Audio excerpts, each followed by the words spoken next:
بوڑھی عورت، 3 چور اور ایک ذہین کسان۔ قدیم زمانے کی ایک سبق آموز داستان۔ پہاڑوں کے دامن میں ایک چھوٹا سا گاؤں آباد تھا جس کا نام چنار پور تھا۔ کچے گھر، مٹی کی گلیاں، شام کو اٹھتا ہوا دھواں اور سادہ دل لوگ۔ اس گاؤں کے کنارے ایک جھوپڑی میں ایک بوڑھی عورت رہتی تھی۔ اسے بی بی سکینہ کہتے تھے۔ نہ شوہر نہ اولاد، بس ایک بکری، 2 مرغیاں اور ایک پرانا صندوق اس کے پاس تھا۔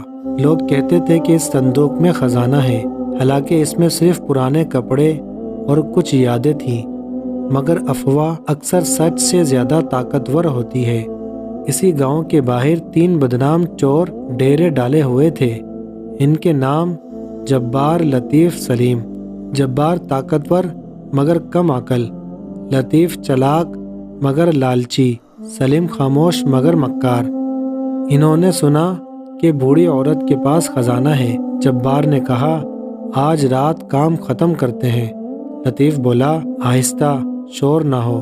سلیم نے آنکھیں سکیڑ کر کہا، خزانہ ہمارا ہوگا۔ انہیں کیا معلوم، گاؤں میں ایک اور شخص بھی تھا۔ گاؤں میں ایک کسان رہتا تھا، رحمت علی۔ سادہ لباس، مضبوط ہاتھ، تیز نگاہ۔ وہ زمین جوتتا تھا مگر دماغ اس کا تلوار سے بھی تیز تھا۔ اس نے چوروں کو شام کے وقت گاؤں کے قریب منڈلاتے دیکھا۔ اسے اندازہ ہو گیا کہ کچھ نہ کچھ ہونے والا ہے۔ وہ سیدھا بی بی سکینہ کے پاس پہنچا۔ اماں، آج رات دروازہ بند رکھنا اور ڈرنا نہیں۔ بوڑھی عورت گھبرا گئی۔ بیٹا، میرے پاس تو کچھ نہیں۔ رحمت علی مسکرایا، مجھے معلوم ہے مگر چوروں کو معلوم نہیں۔ رحمت علی نے ایک انوکھا منصوبہ بنایا۔ اس نے گاؤں کے چند لڑکوں کو ساتھ لیا۔ رات سے پہلے جھونپڑی کے ارد گرد گڑھے کھودے، اوپر ہلکی سی مٹی ڈال دی۔ پھر جھونپڑی کے اندر ایک لالٹین ایسی رکھی کہ باہر سے سایہ بڑا اور خوفناک نظر آئے۔ بوڑھی عورت سے کہا، اماں، جب میں اشارہ کروں تو زور سے کہنا، ہاں ہاں، سب سونا یہیں صندوق میں ہے۔ بوڑھی عورت حیران تھی مگر مان گئی۔ رات گہری ہو گئی، چاند بادلوں میں چھپ گیا۔ تینوں چور دبے پاؤں جھونپڑی کے قریب پہنچے۔ جبار نے قدم رکھا اور اچانک زمین دھس گئی۔ وہ گڑھے میں جا گرا۔ لطیف نے اسے پکڑنے کی کوشش کی، وہ بھی دوسرے گڑھے میں جا گرا۔ سلیم گھبرا گیا۔ اسی لمحے رحمت علی نے باہر سے زور کی آواز لگائی، اماں، سونا سنبھال کر رکھنا۔ بوڑھی عورت نے بلند آواز میں کہا، ہاں ہاں، سب خزانہ یہیں صندوق میں ہے۔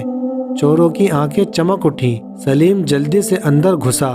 جیسے ہی اس نے صندوق کھولا، اندر سے مٹی اور پرانے کپڑے نکلے۔ اسی لمحے رحمت علی اور گاؤں والے لٹھ لے کر پہنچ گئے۔ تینوں چور پکڑے گئے۔ صبح انہیں گاؤں کے چوک پر لایا گیا۔ گاؤں کے بزرگ نے کہا، اگر محنت کرتے تو عزت ملتی، لالچ نے تمہیں رسوا کر دیا۔ چوروں نے سر جھکا لیا۔ رحمت علی نے کہا، ان کو مارو مت، کام دو۔ چوروں کو گاؤں کے کھیتوں میں مزدوری پر لگا دیا گیا۔ مہینوں بعد ان میں سے 2 نے واقعی توبہ کر لی۔ بی بی سکینہ اپنی جھونپڑی کے باہر بیٹھی تھی۔ اس نے رحمت علی سے کہا، بیٹا، میرے پاس خزانہ نہیں تھا مگر اللہ نے تجھے بھیج کر مجھے محفوظ رکھا۔ رحمت علی مسکرایا، اماں، اصل خزانہ عقل اور اتحاد ہے۔ افواہ اکثر فتنہ بن جاتی ہے، عقل طاقت سے بڑی ہوتی ہے۔ برائی کو صرف سزا نہیں، اصلاح بھی چاہیے۔